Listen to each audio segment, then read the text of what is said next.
WhatsApp number and email ID flashing on your screen. And today, to answer all of your queries, I have with me Anil Rego, founder and CEO of Right Horizons.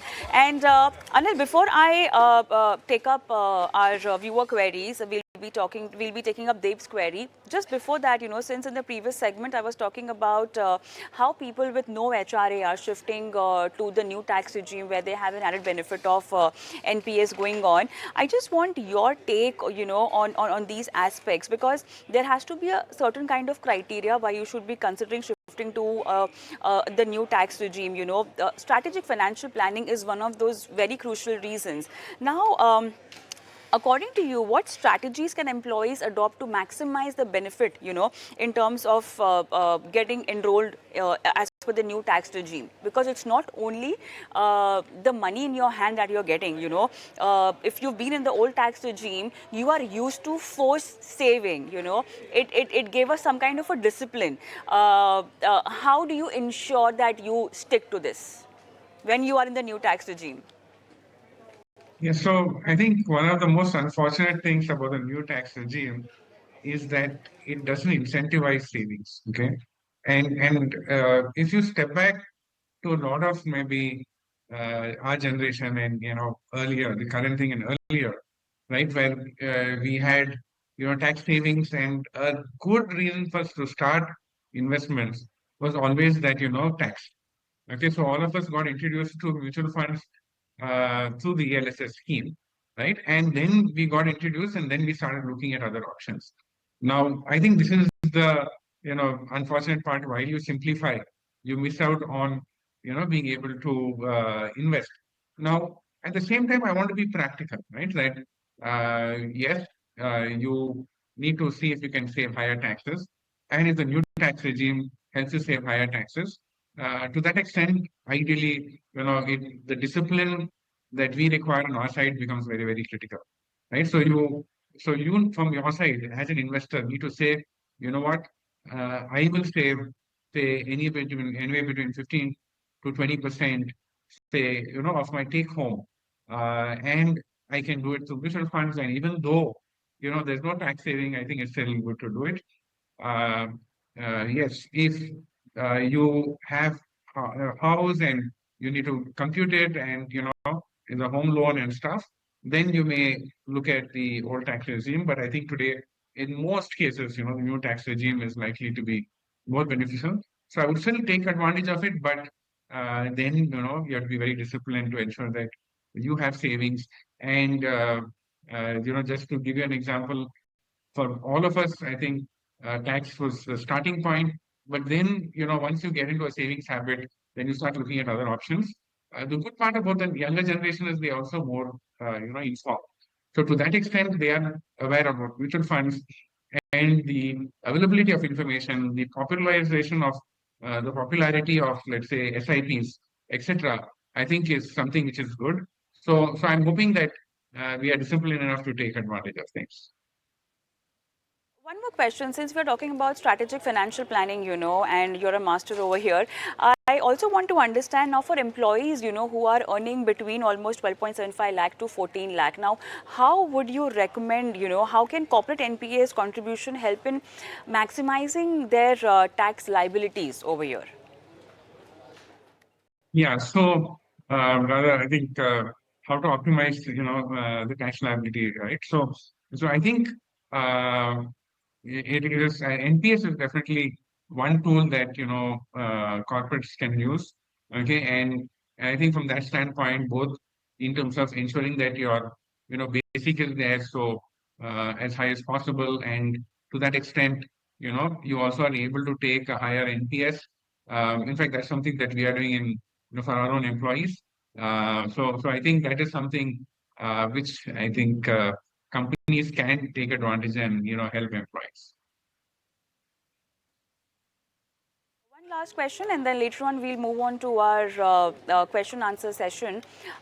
Since we are talking about retirement planning, I want to understand how are employers structuring their salary packages, to align with the new tax regime and NPS benefits, and also, since we are talking about long-term implications, how does the shift to the new tax regime and increased NPS contribution affect the long-term retirement planning? Are there any potential of drawbacks, potential drawbacks or consideration employees should be actually aware of before making the switch? What would you guide? Yeah, so I think actually there's no harm in being able to do a higher NPS, right? So to that extent, one has to relook at the components of salary, and your basic has to accordingly be there, and then you can do 10% of that and stuff. Okay, so that is something which you can sort of take advantage of, and companies can help structure it accordingly. Yes, I think as time goes by, you had, the PF, Employee Provident Fund, which was an important way to, build your retirement capital. NPS is now becoming the other alternate. Okay, of course, the flexibilities today that the Employee Provident Fund is giving, and allowing people to also have, I think, 1,800 rupees contribution, etc. Okay, that is also taking away forced savings that is coming from employees, and many of them are choosing to go for that at a lower employee provident fund contribution. But the second part of it is, yes, I think from here NPS is definitely a good option. NPS also, the good part of it, I think, will deliver better than even your EPF returns, especially if you have a component of equity. If you're doing it monthly and you're doing it long term, then I think it definitely can take up a good component, or build up a good corpus for yourself, for you to set up your retirement. So I think it's going to be definitely a very good tool. The NPS is also a low cost item, low cost investment avenue. So that is something that definitely all employees need to take advantage of. But from what I can hear, the penetration is not yet there. So like we had with SIPs, and there was a lot of knowledge that people got. I think from here, how do we educate employees, investors, etc., to be able to take care of this one thing, and be able to build up a capital for themselves. I think that's all about how individuals who have enrolled into a new tax regime or who are thinking the onboarding to be done in the new tax regime should be very careful about their financial goals, especially goals at retirement, for which you must have invested in instruments like a PPF, PF you must have had the benefit over there, NPS your contribution also had a benefit. So it's very important to stick to those financial goals even without getting a tax benefit. But then let's move on to our question answer session now, Anil, and let's take Dev's question. He says that he's 48 years old, sending the question by email from Bangalore. And current portfolio value is roughly around 4 lakh, and he plans to keep investing till almost 10 years. Goal is just wealth creation, no specific amount target. He would want your recommendation in terms of any portfolio changes or fund changes. Parag Parekh Flexi Cap 2,000 rupees as a blue chip from Canara Robeco, again 2,000 rupees SIP going on. Same amount SIP in Kotak Multicap, ICICI Pro Blue Chip, Edelweiss Mid Cap, Axis Gold Fund, Mahindra Manulife Aggressive Hybrid, Baroda BNP Paribas BAF 2000. All right, quite a diverse portfolio, but then do we need so much of diversification? And also he's talking about having 10 years. An aggressive hybrid is good enough, but then can we just have either of them? Maybe an aggressive hybrid and a pure balance advantage fund. I mean, what would you recommend? Yeah, so I think, many times it depends on how you're constructing your overall portfolio, and it's important to look at it that way. Uh, and if you're, let's say, using some of the equity, mid caps, small caps, etc., I think then, it's good to have some hybrid, which sort of manages risk better for you. Right? And uh, if I look at it from that way, and if I have to choose between aggressive hybrid and, let's say, balanced advantage fund, I will still go with today a balanced advantage fund, more from a point that it manages risk, right? And what's a balanced advantage fund? Basically, it's what you call as a dynamic asset allocation, where the debt and equity components are dependent on the market valuation. So if market valuation is higher, it goes into debt, and so it then safeguards your portfolio if a market fall, and the vice versa as well. When markets fall, then it goes into equity, and it allows you to take advantage of possible market moves upwards. So I think it manages this well because if markets are highly valued, then it is more into debt, and the fall is lesser, right? So it'll fall probably lesser than even an aggressive hybrid, which has a standard equity allocation, right? So from that standpoint, I would definitely go in for the balance advantage fund, and I think that is a option that he can go ahead with. All right. One more question on behalf of Deb that I want to ask you. Any other addition in terms of a fund, a new fund, because he also has to step up his SIPs, right? What kind of fund would you recommend him to add on, maybe say in 6 months down the line or whenever he's planning to step it up his SIP? Yeah, so I think, see, broadly, one needs to look at the overall and also what is your risk appetite, okay? Because if you step back and see in the past, okay, mid caps were doing very well, so everybody went, after mid and small caps, and that has seen the highest volatility, right? And what we are seeing is, and not only for him but for most others, I'm saying we are finding that portfolios have been skewed towards mid and small caps over the last period of time. So from that standpoint, I think also keeping in mind today the way the valuations are a lot more attractive on the large cap side. So I would possibly go and put my weight, on that side, and one could either use something like a large cap fund, even say a Nippon India large cap fund can be one option there.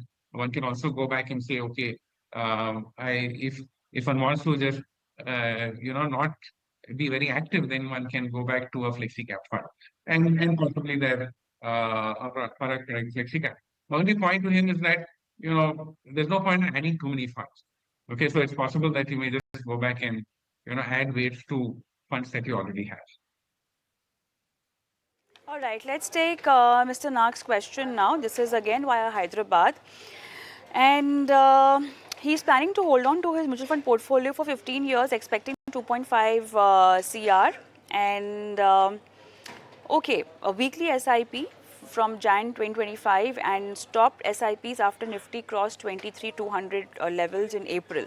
Parag Parekh Flexi Cap, he's investing in HDFC Flexi Cap, Nippon India Large Cap. Now, due to high valuation in small mid cap, he's invested very less in these funds, which is Motilal Oswal Mid Cap, Invesco Small Cap, Bandhan Small Cap, Quant Small Cap. And he's invested 23 lakhs 65,000. Right now, the portfolio shows 1 lakh 25,000 profit on 23rd April. He's planning to invest more 12 lakhs in market correction. What would you recommend if he should be having more smaller mid-cap funds in his portfolio?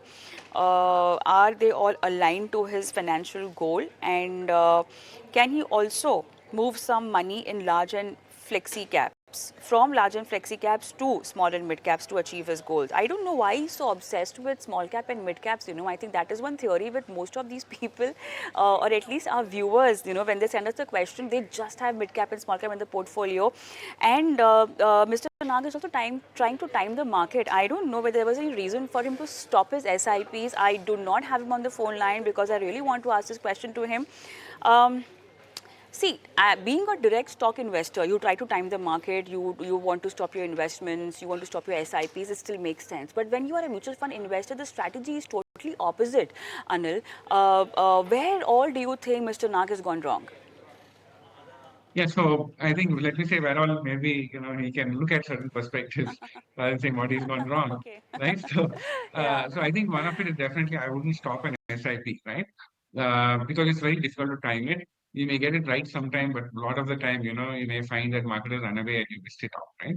So, and we've repeatedly seen that timing the market is more important than trying to time the market, and SIPs do a fantastic job of it out there, right? So I think I looked at his portfolio and see in terms of invested value, he's invested very less in mid and small caps. In the other flexi and the large caps, etc., are where he has substantially higher ones, which is why I think he's saying can I, invest in mid and small caps higher?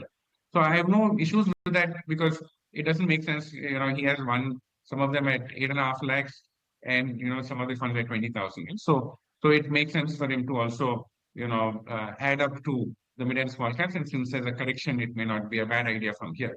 Okay, and that will through an SIP mode. Is what I would suggest. SIP is all I would suggest. In fact, one thing, since he has lump sum, I think he should consider an STP, right? So at least for part of it. So rather than trying to time it again, yes, maybe he got it right this time, and markets have fallen. Okay, but it's not necessarily always the case, and because you may lose out many times. So I think for getting into even his mid and small caps, and especially mid and small caps, I would do a slightly longer STP, somewhere like 9 to 12 months for the money that thing. So I would think start off Okay. long-term SIP, and if markets Right. fall, then come and switch a larger income. Sure. Sure. All right. I think with that, it's time up on the show as well. Thank you so much for being a part of this show and helping our viewers with their financial strategies today, investment strategies today. Thanks. And for the viewers, time to sign off, but I'm going to leave you with our WhatsApp number and email ID. Thank you so much for watching. Goodbye.